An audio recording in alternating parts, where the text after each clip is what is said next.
since 1980 to be the fourth man to do that. And here's Phil with Tom Rinaldi.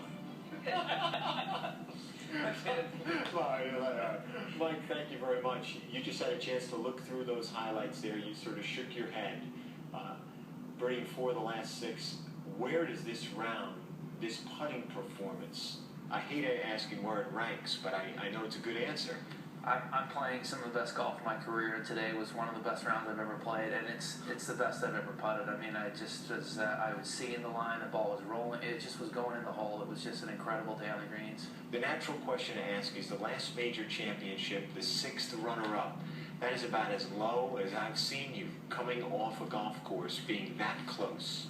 How do you describe then to now? Yeah, I have quite a bit different feelings and emotions right now than I did just a month ago. This is just an incredible high, Tom. I didn't know in my career if I would ever develop the game as a complete player to win this championship. Growing up, not ever playing it, and I can't explain the feeling of satisfaction and fulfillment to win this tournament. Today's round will be one of the most memorable rounds of golf I've ever played. What will stick out to you in particular? 4 birdies in the last 6 holes on that back 9. What was a turning point there for you in terms of approach, Phil? Yeah, there wasn't any point where I looked to. It was the whole day. Bones and I just stayed in each shot, and we were trying to give ourselves the best chance as possible. And you need a lot of luck, obviously, to get the ball close. You need to hit great shots, but you have to have the right bounces and so forth. And then when I took advantage of those putts on 13 and 14, I mean, it was just an incredible feeling to make those putts, because you're not going to knock it stiff. You're not going to hit it have tap-ins. And I just putted amazing today, and I hit it as well as I ever have. I mean, they were just every shot was right on line. I want to show you one particular highlight, and that's the final putt, the putt on the 72nd hole here on 18. I know, obviously, at the Scottish Open, it was a 3-putt, but take me through what you're feeling here. I played the maximum break allowable to feed it in just barely. I 3-putted it down last week, an opportunity to win it by 2-putt, and I just let that ball trickle in over the lip to the maximum allowable break. It's just right there. It's just an amazing feeling right there. I'll never forget this.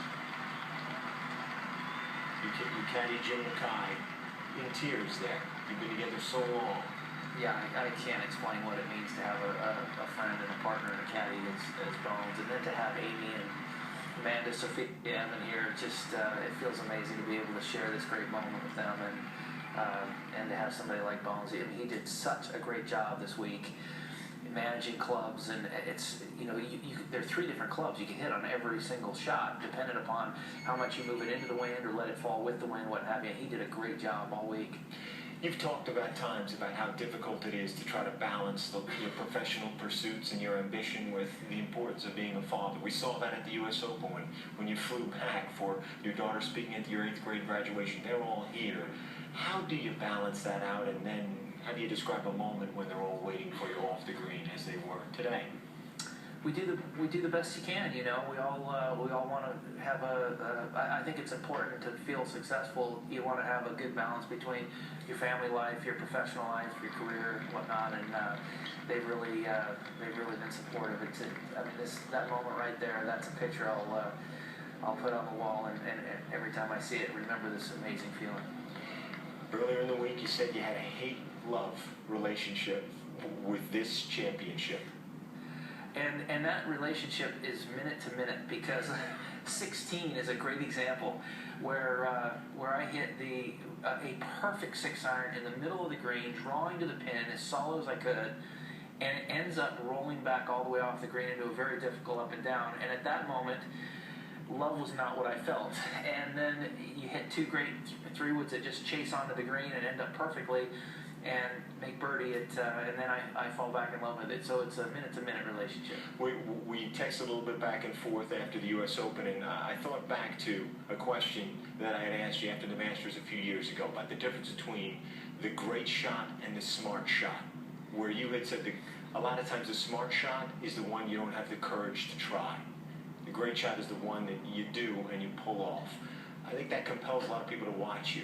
How much did having to throttle that back to a degree filter into the success here in links golf? Well, you have to pick your spots, and a lot of times dependent upon the pin and the wind. If the wind is helping the ball work towards the hole and whatnot. So there were some shots that I tried. I mean, those 2 shots on 17 were very risky because I'm taking on the left bunkers.